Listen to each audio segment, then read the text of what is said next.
ایک دن کا بادشاہ۔ یہ کہانی ایک جادوئی تاج کی ہے۔ یہ ہے علی، ایک شرارتی مگر خواب دیکھنے والا بچہ۔ ایک دن اسے ایک جادوگر ملتا ہے جو اسے ایک خاص تحفہ دیتا ہے، ایک جادوئی تاج کا۔ جیسے ہی علی یہ تاج پہنتا ہے، شڑپ ایک جھٹکا لگتا ہے علی کو، اور وہ خود کو ایک بڑے محل میں بادشاہ کے روپ میں پاتا ہے۔ علی بہت خوش ہو جاتا ہے۔ وہ یہ دیکھتا ہے کہ وہ ایک بڑے محل میں ایک بادشاہ کی کرسی پر بیٹھا ہے۔ علی اپنے پہلے فرمان کا اعلان کرتا ہے، ہر جگہ برف باری ہونی چاہیے، مگر وہ جادو گڑبڑ کر دیتا ہے اور زور کی دھوپ نکل آتی ہے۔ لوگ پسینے میں شرابور ہو جاتے ہیں۔ علی حیران رہ جاتا ہے کہ یہ کیوں نہیں ہو رہا۔ علی خوش ہو کر کہتا ہے سب کو لمبی چھٹیاں ملنی چاہیے، مگر وہ چھٹیوں کے بجائے اسکولوں کی کلاسیں دگنی ہو جاتی ہیں، بچے پریشان ہو جاتے ہیں اور ٹیچر خوش ہو جاتے ہیں۔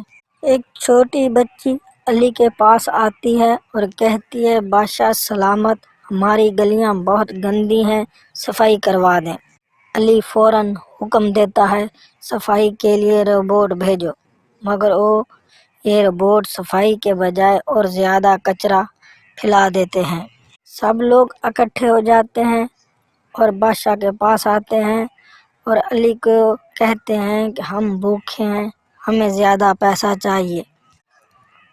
علی فوراً کہتا ہے ہر کسی پر پیسے برساؤ، مگر پیسوں کے بجائے ٹماٹر اور انڈے برسنے لگتے ہیں۔ لوگ بھاگنے لگ جاتے ہیں۔ محل کے سارے جانور بھوکے ہوتے ہیں۔ علی حکم دیتا ہے سب کو کھانا کھلاؤ، مگر جادو پھر گڑبڑ کر دیتا ہے۔ جانور انسانوں کا کھانا چھیننے کے لیے ان کے پیچھے لگ جاتے ہیں۔ علی بہت پریشان تھا، وہ جو کہتا وہ اس کا الٹا ہو جاتا۔ علی کو ہر بار ایک نیا چیلنج مل رہا تھا، لیکن علی خوش بھی تھا کیونکہ وہ ایک بادشاہ کے روپ میں تھا۔ علی خوش ہو کر کہتا ہے میرے محل میں ناچ گانا ہونا چاہیے، مگر وہ صرف بکریاں ناچنا شروع کر دیتی ہیں۔ علی کہتا ہے سب ہنسیں اور خوش رہیں، مگر وہ سب کے سب رونا شروع کر دیتے ہیں۔ پورے محل میں آنسو ہی آنسو ہوتے ہیں۔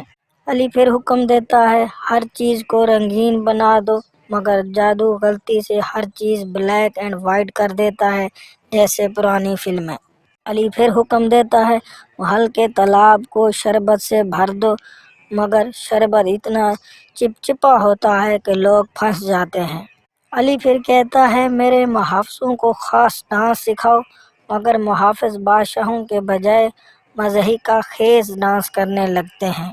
علی پھر حکم دیتا ہے کہ سب لوگ اڑ سکیں، مگر وہ صرف بلیاں اور کتے اڑنے لگتے ہیں۔ علی پھر حکم دیتا ہے ہر کسی کو چاکلیٹ دو، مگر جادو سب کچھ الٹا کر دیتا ہے، سب کچھ چاکلیٹ میں بدل جاتا ہے، حتیٰ کہ کپڑے بھی چاکلیٹ کے بن جاتے ہیں۔ سب لوگ بہت پریشان تھے۔ ایک شکاری آتا ہے اور کہتا ہے اس نئے بادشاہ کو علاج کی ضرورت ہے۔ اتنے میں علی کی ماں کا فون آ جاتا ہے، علی یہ کیا شرارتیں کر رہے ہو، فوراً گھر آؤ۔ علی گھبرا کر فوراً تاج اتار دیتا ہے اور سب کچھ پہلے جیسا ہو جاتا ہے۔ علی پھر مسکراتا ہے اور کہتا ہے میں بادشاہ نہیں بننا چاہتا، میں عام زندگی ہی مزے سے گزارتا ہوں، اور پھر وہ گھر چلا جاتا ہے۔